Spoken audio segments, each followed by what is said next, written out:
সরকার আদেশ জারির পর আওয়ামী লীগের নিবন্ধনের বিষয়ে সিদ্ধান্ত নেবে নির্বাচন কমিশন। সকালে ইন্ডিপেন্ডেন্ট টেলিভিশনকে টেলিফোনে এ তথ্য জানিয়েছে ইসি সচিব আখতার আহমেদ। এ নিয়ে আলোচনা করতে রাজধানীর পল্লবী থেকে আমাদের সঙ্গে যোগ দিয়েছেন নির্বাচন ব্যবস্থা সংস্কার কমিশনের সদস্য জেসমিন টুলি। জনাব জেসমিন টুলি, আপনাকে স্বাগত জানাচ্ছি ইন্ডিপেন্ডেন্ট সংবাদে। শুরুতে যেটি জানতে চাই যে আওয়ামী লীগের নিবন্ধন ইস্যুতে ইসিকে এখন কোন প্রক্রিয়ার মধ্যে দিয়ে যেতে হবে? প্রথমত ইসিকে অপেক্ষা করতে হবে যে সরকারি যে আদেশ জারি হবে, আদেশে আসলে কি ধরনের কথা বলা আছে বিজ্ঞপ্তিতে। যদি সরকারি আদেশে দেখা যাচ্ছে যে রাজনৈতিক দলকে নিষিদ্ধ এরকম কোনো কথা, তাহলে যদি কোনো রাজনৈতিক দলকে সরকার কর্তৃক নিষিদ্ধ করা হয়, তাহলে নির্বাচন কমিশনের সাথে যে রাজনৈতিক দল নিবন্ধিত আছে সে নিবন্ধন বাতিল হবে। এটা গণপ্রতিনিধিত্ব আদেশ 1972 আছে।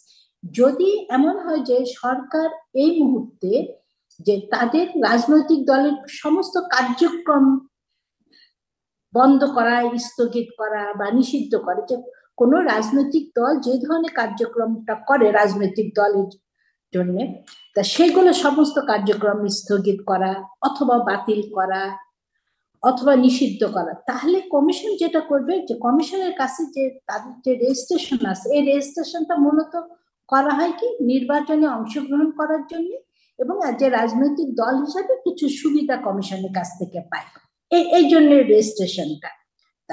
এরকম ক্ষেত্রে দেখা যাবে যে তাদের রেজিস্ট্রেশনটা সরকারের ওই আদেশ উল্লেখ করে যে এত নম্বর আদেশে সরকার যেহেতু তাদের কার্যক্রম সমস্ত নিষিদ্ধ করেছে, অতএব তাদের এই রেজিস্ট্রেশন এইতে তাদের পরবর্তী আদেশ না দেওয়া পর্যন্ত ওই কার্যক্রম স্থগিত থাকবে। তার প্রেক্ষিতে কি হবে যে রাজনৈতিক দল হিসাবে আওয়ামী লীগ আগামী নির্বাচনে অংশগ্রহণ করতে পারবে না, এটা বাড়িত হয়ে যাবে, যেহেতু তার রেজিস্ট্রেশনটাও স্থগিত করে দেওয়া হচ্ছে অথবা বাতিল বাতিল করা তখনই সম্ভব যখন রাজনৈতিক দল হিসাবে যদি সরকার আওয়ামী লীগকে বাতিল করে, তখন নির্বাচন কমিশন রেজিস্ট্রেশন বাতিল করতে পারবে। যদি রাজনৈতিক দল হিসেবে যদি না বাতিল করে যে রাজনৈতিক দল হিসাবে, তাহলে কিন্তু নিবন্ধনটা বাতিল করতে পারবে না, কিন্তু নিবন্ধনের কার্যক্রম মানে নিবন্ধনের ফলে যে সমস্ত সুযোগ সুবিধা একটা রাজনৈতিক দল পায়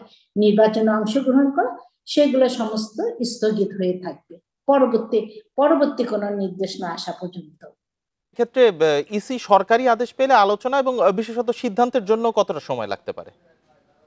সরকারের আদেশ পেলে আসলে কমিশন যেটা করবে, আদেশটাকে পুঙ্খানুপুঙ্খ পরীক্ষা করবে এবং তাদের আইন যে গণপ্রতিনিধিত্ব আদেশ আছে যে আইনের বলে ওই রেজিস্ট্রেশন দেওয়া হয়েছে আওয়ামী লীগকে, সে আইনটাকে পর্যালোচনা করবে, বিধিমালা করবে, সে অনুযায়ী কার্যক্রম করবে। আসলে এখানে মূলত নির্ভর করবে যে সরকারি আদেশে কি ধরনের ভাষা এখানে ব্যবহার করা হয়েছে, তার প্রেক্ষিতে নির্বাচন কমিশন ব্যবস্থা নেবে। আচ্ছা, এই ক্ষেত্রে আরেকটা জিনিস জানতে চাই যে কোনো দলে নিবন্ধন বাতিল প্রক্রিয়া সেই দলের পক্ষ থেকে আপিলের কোনো অবকাশ থাকে কিনা? এই ক্ষেত্রে যেহেতু সরকার করছে, সরকার তার কার্যক্রম নিষিদ্ধ করছে অথবা রাজনৈতিক দল হিসাবে নিষিদ্ধ করছে, সেখানে কমিশনের কাছে আপিলের খুব একটা সুযোগ থাকবে। যদি নির্বাচন কমিশন এমন হতো যে গণপ্রতিনিধিত্ব আদেশের কোন ধারা লঙ্ঘন করেছে, যেমন আছে যে পরপর 2টা নির্বাচনে অংশ না গ্রহণ করলেন নিবন্ধন বাতিল হবে, বা তাদের কাছে যে ফিনান্সিয়াল স্টেটমেন্ট দেওয়া হয় প্রতি বছর সেগুলো না, যদি নির্বাচনী আইনের কোনো বিধান লঙ্ঘন করে তখন যদি বাতিল করে, তখন সেটা একটা আপিলের সুযোগ থাকবে, কিন্তু এই পর্যায়ে আসলে কমিশনের কাছে আপিলের কোনো সুযোগ থাকবে না। জি, এ পর্যায়ে আসলে কমিশনের কাছে আপিলের কোনো সুযোগ থাকছে না, এমনটি বলছেন জনাব জেসমিন টুলি। আপনাকে ধন্যবাদ জানাচ্ছি আমাদের সাথে যুক্ত হওয়ার জন্য এবং আপনার মূল্যবান মতামত তুলে ধরার জন্য।